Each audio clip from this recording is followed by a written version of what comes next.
You know, there's something strange about waking up before everyone else. Not in the morning sense, though that too can be lonely, but in the deeper sense. The moment your eyes open to a level of reality that others still dream through. At first, it feels like clarity, like the fog has finally lifted and you can see how everything truly fits. But soon after, something else creeps in, a quiet ache. Because when you see what others don't, you also begin to feel what others won't. You walk into a room and you don't just see people, you see the subtle dance beneath their words. The smile that hides exhaustion, the laughter that sounds just a little too sharp. You sense the tension in the air before anyone speaks, the way truth ripples under the polite surface of conversation. And for a while, you think this awareness is a blessing, maybe even a superpower, until you realize it comes with a price. Because once you see the cracks in the mask, you can't pretend the mask is real anymore. Once you sense the current beneath the calm, you can't just float along the surface like everyone else. The very clarity that once set you free begins to set you apart. You start to notice how people flinch when you speak too honestly, how they change the subject when you name the thing no one wants to admit. You start to understand why prophets preferred silence, why hermits fled to the mountains, why truth-tellers are always called difficult. But here's the paradox. Maybe this isn't a punishment at all. Maybe what feels like isolation is really initiation, the universe's way of handing you new eyes and waiting to see what you'll do with them. Today, I want to share with you 5 hidden truths about what it really means to see what others don't and how to carry that gift without letting it break you. Do you dare to step out of the dream? It begins innocently enough. You notice more than others do the tone behind their words, the discomfort in their silence, the dissonance between what's said and what's felt. At first, it feels like intuition, a refined sensitivity, almost mystical. But then you start realizing you can't turn it off. It's like walking through the world with your skin peeled back, feeling every current of emotion that passes by. It's not that you want to see, you simply can't help it. You catch the tiny glance between 2 friends that means something unspoken. You sense when someone's kindness is a cover for fear, when laughter hides resentment, when calmness is really numbness. And slowly, what once felt like a gift starts to feel like gravity, a constant pull downward into everything unsaid. Imagine standing on a mountaintop with vision so sharp you can see the valley for miles, but also every detail of its suffering. The wilted tree, the wounded animal, the river choked with debris. You see beauty, yes, but you can't not see the pain threaded through it. This is what it feels like to be awake in a half-sleeping world. Most people think awareness brings peace. In truth, the first stage of awareness is grief, because when illusion breaks, the truth cuts. You begin to understand why people cling to their distractions, why they scroll, why they gossip, why they fill silence with noise. They're not avoiding life, they're cushioning themselves from the unbearable clarity of it. And then comes the loneliness, not the kind that comes from being without company, but the kind that comes from being without resonance. You're surrounded by voices, yet few seem to speak your language anymore. You laugh at the right times, nod in the right places, but part of you remains elsewhere, watching from behind invisible glass. So you learn to quiet yourself, to see, but not to speak, to hold what you know in silence, because the truth, when spoken too soon, sounds like arrogance to those still dreaming. Yet, even in that silence, something deeper stirs a whisper that says, "Don't curse the sight." The weight you carry isn't punishment, it's preparation. You were meant to see this deeply, not to suffer from it, but to learn what to do with it. There comes a point when your seeing starts to change how others see you. At first, you think it's your imagination, the way people shift slightly when you speak, how laughter falters when your gaze lingers too long. But then you notice the pattern. The clearer your perception, the more uneasy others become in your presence. It's not that you're judging them. You're not exposing anyone. Not really. You're simply present fully piercingly present, and that alone feels like exposure, because your eyes no longer play along. They no longer confirm the polite lie, the carefully rehearsed story. They reflect back something raw, unfiltered, undeniable. And people can sense that. Have you ever noticed how some mirrors are quietly terrifying? Not the kind that flatters you under soft light, but the kind that shows every forgotten line, every subtle truth of your face. Most people avoid those mirrors, not because the reflection is cruel, but because it's real. That's what you become when you see too clearly a living mirror in a world addicted to filters. One day you'll sit in a room where everyone is congratulating themselves, and you'll feel it, the undercurrent no one names, the exhaustion behind the smiles, the quiet dread humming beneath the applause. And when you mention it, however gently, the air shifts. People look away. Someone changes the subject. The collective illusion reasserts itself. Because if your words are true, then their peace was false. And that's too high a price to pay for honesty. So they label you. Too intense, too negative, too sensitive. The problem isn't what you see, it's that you see it all. They will tell you to lighten up, to stop overanalyzing, to just have fun. But fun has never been easy when the music feels slightly off key. Here's the paradox. The clearer your vision, the lonelier your reflection. You become invisible in the very clarity that defines you. Yet this invisibility isn't exile, it's refinement. The mirror isn't here to be liked, it's here to reveal. And the moment you stop apologizing for that, the loneliness begins to turn into strength. Because the mirror that no one can bear to face is often the one that finally teaches them who they are. Once you begin to see through the surface, it's almost impossible to resist the urge to fix it. You see the lie, and your instinct is to correct it. You sense someone's pain, and you want to soothe it. You feel the dysfunction in a group, and you want to restore harmony. It feels noble, almost holy, this impulse to repair what's broken. But hidden inside that goodness is a subtle arrogance. The belief that because you see the problem, it must be yours to solve. It's like walking by a muddy river and deciding that the only way to help is to jump in and clear it with your hands. You churn and stir, you exhaust yourself, and somehow the water only grows murkier. You forget that the river knows how to cleanse itself if left alone. Awareness without wisdom always leads to overreach. You mistake seeing for responsibility, clarity for control. I once knew someone who could feel every ripple in a room. If someone was sad, she'd carry it. If someone was angry, she'd absorb it. Her compassion was enormous, but it was also her undoing. She believed that understanding someone's pain meant she was obligated to heal it. Over time, she became a patchwork of other people's wounds, stitched together by empathy and exhaustion. This is the hidden cost of clear vision. When you see too much, you risk losing track of what's yours to carry. The emotions of others seep into your system like water through a cracked bowl, and before long you can't tell which pain belongs to you. You feel full, yet strangely hollow, like an echo chamber of everyone else's suffering. The truth is, not everything you perceive is meant to be corrected. Some things are meant to be witnessed. Some rivers clear only when you stop stirring them. Seeing clearly doesn't make you responsible. It makes you aware. And awareness, when held gently, becomes compassion without control. So the next time you feel the pull to fix what you see, pause, breathe, let life handle its own unfolding. The flower doesn't bloom faster because you tug its petals. Sometimes the highest form of love is to see clearly and stay still. There comes a stage when clarity stops feeling like vision and starts feeling like distance. You begin to realize that awareness speaks a language most people no longer understand. You try to share what you see gently, sincerely, and you are met with polite nods, confused smiles, or quiet defensiveness. It's not hostility, it's incomprehension. You're speaking from the mountaintop, and they're still living in the valley.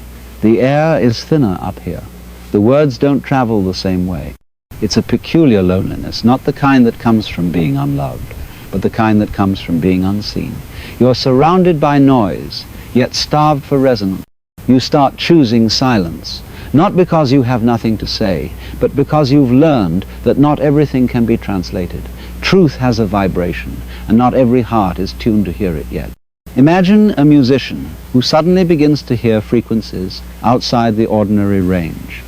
At first, they're fascinated, the air alive with hidden harmonies. But when they play those notes for others, no one else reacts. Some even look uncomfortable, as though something dissonant has entered the room. That's what spiritual clarity feels like, hearing a song the world has forgotten how to dance to. And yet here lies the paradox. This loneliness isn't a mistake, it's a refinement. It's life tuning you to your own frequency before it brings others who can meet you there. You're not being punished, you're being prepared. Silence becomes your teacher, solitude your interpreter. One evening, you'll sit alone, no music, no distractions, and you'll realize the silence isn't empty, it's full. Full of your own thoughts finally audible, your own presence finally felt. You'll start to enjoy your own company in a way you never did before. The conversations you used to crave will lose their urgency. You'll stop chasing connection and start cultivating communion, first with yourself, then with life itself. Because when you no longer need to be understood to feel at peace, something miraculous happens. You become understandable to the right kind of people. Those who can hear the same quiet song. Those who see, not because you explained it, but because they've begun to open their eyes too. Eventually, you realize that seeing clearly was never meant to make you superior. It was meant to make you steady. The point was never to expose or convert or convince, but to learn how to hold your awareness like a candle in the wind, bright enough to see, soft enough not to blind. When you first awaken, your clarity burns hot. You want to illuminate everything. You rush to tell people what you've seen, to help them understand, to spare them the suffering you've already passed through.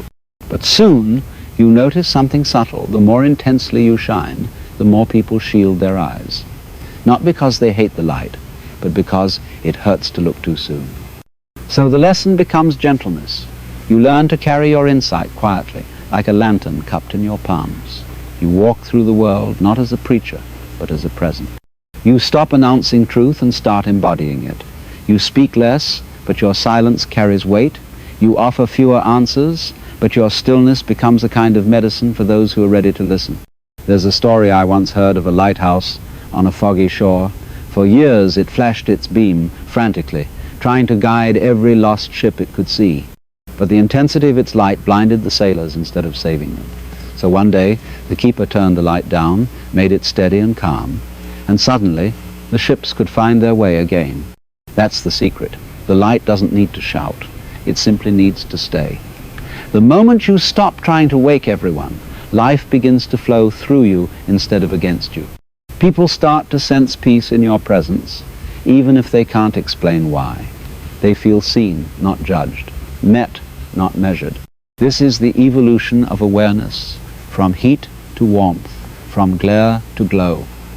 You become a quiet beacon in a noisy world, not because you dimmed yourself, but because you learnt the difference between shining on others and shining for them. And in that balance, the danger of seeing too much finally turns into the grace of simply being.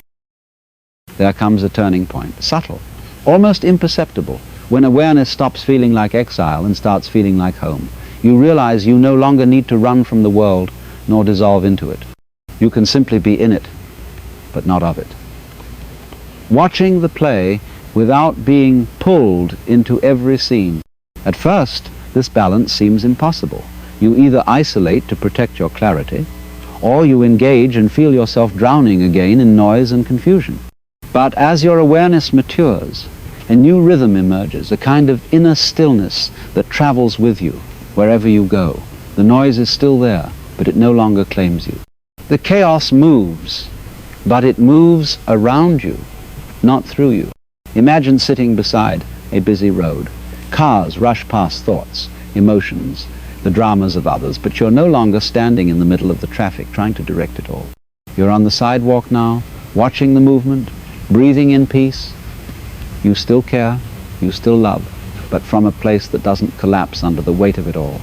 This is what it means to live as consciousness among the unconscious. You begin to understand that not every storm requires shelter. Not every cry demands response.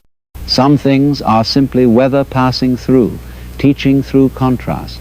You let them come, you let them go, and you remain. People might still misunderstand you. They might call you distant, detached, mysterious. But what they're really sensing is equilibrium, the serenity of someone who has stopped arguing with reality. You don't need to fix anyone, defend anything, or prove your perception. You trust the unfolding. You allow life to be what it is without demanding that it be otherwise. And in that surrender, something extraordinary happens. The same awareness that once isolated you now connects you to everything. You begin to see that separation was only ever an illusion, that even in solitude you were never apart. You were simply learning the stillness beneath the storm, the quiet heart of existence that has always whispered, "Be here, just see, and know that seeing is enough." There comes a moment often when you've stopped searching, when you meet another who sees. It doesn't happen through effort, it happens through resonance. You recognize them not by appearance, but by the stillness in their eyes, by the way conversation drops effortlessly into truth. There's no need for masks, no performance to maintain, no explaining why you are the way you are. They simply get it. It feels almost sacred, like two candles recognizing the same flame. You don't merge, you don't cling, you don't try to teach or impress. You just sit there in quiet knowing, and something deep inside exhales. For so long you thought you were alone in this strange way of seeing. And then, suddenly, you're not. These encounters are rare, but when they happen, they shift something fundamental. You realize you were never meant to carry the light alone. Awakening isn't a solitary achievement, it's a shared remembering. Each person who sees becomes a mirror for another, not reflecting pain, but reflecting presence. You begin to notice small pockets of awareness scattered through the noise. The artist who paints truth without preaching it, the friend who listens without fixing, the stranger whose silence feels like home. They are everywhere, though few and quiet. When you find them, don't hold them too tightly. Don't turn your meeting into another mission, another identity. Simply walk together for as long as the path allows. Trade understanding like bread, warmth like fire. There's no hierarchy here, no master and disciple, only travelers comparing notes on the mystery. And slowly, something beautiful unfolds. The very world that once felt asleep begins to stir. Awareness spreads quietly, like dawn across the city, one window lighting up, then another. You begin to see that the danger of seeing was never in the seeing itself, but in thinking you were alone in it. You were never meant to retreat forever. You were meant to return steady, open, clear, carrying your light, not as a weapon, but as an invitation. A signal to others, still half dreaming, you're not crazy, you're just waking up. And somewhere out there, someone will see your light and remember their own. So here we are at the edge of it all. The gift and the danger, the loneliness and the light, the silence and the seeing. What began as disorientation has quietly become devotion to truth, to awareness, to being fully alive. You've walked through every stage. The ache of isolation, the temptation to fix, the surrender into stillness, the meeting of kindred souls. And now there's only this, a deep, unshakable knowing that you were never broken for seeing too much. You were simply being shown what others aren't ready to face yet. For a long time, you thought awakening meant leaving the world behind. But the real awakening is learning how to stay to live among the sleeping without resenting their dreams, to love without rescuing, to see without judging. Awareness stops being a burden the moment you stop making it a weapon. It becomes gentle, almost playful, like a child who knows the secret but doesn't need to shout it. You begin to realize that everything you once feared, losing, belonging, comfort, connection, was only ever the price of pretending. What you've gained in return is worth infinitely more. Peace that doesn't depend on agreement, love that doesn't require illusion, freedom that doesn't demand escape. And here's the quiet truth. that settles at the end of the path. You don't need to dim your light to be loved. You don't need to explain your clarity to be understood. You don't need to hide your seeing to belong. The world may not always recognize you, but existence itself does. Life knows its own eyes when it looks through yours. So rest now, not in ignorance, but in intimacy with what is. You've seen enough to stop fighting the flow, enough to trust the unfolding. You can walk through the dream with open eyes, aware that it is a dream, and still marvel at its beauty. You're not broken. You're awakening. You don't need fixing, only remembering. And today, perhaps, you can let go of one more thing, the belief that you're alone in this seeing. You never were. You were simply among the first to open your eyes. The door has always been open. All that's left is to step through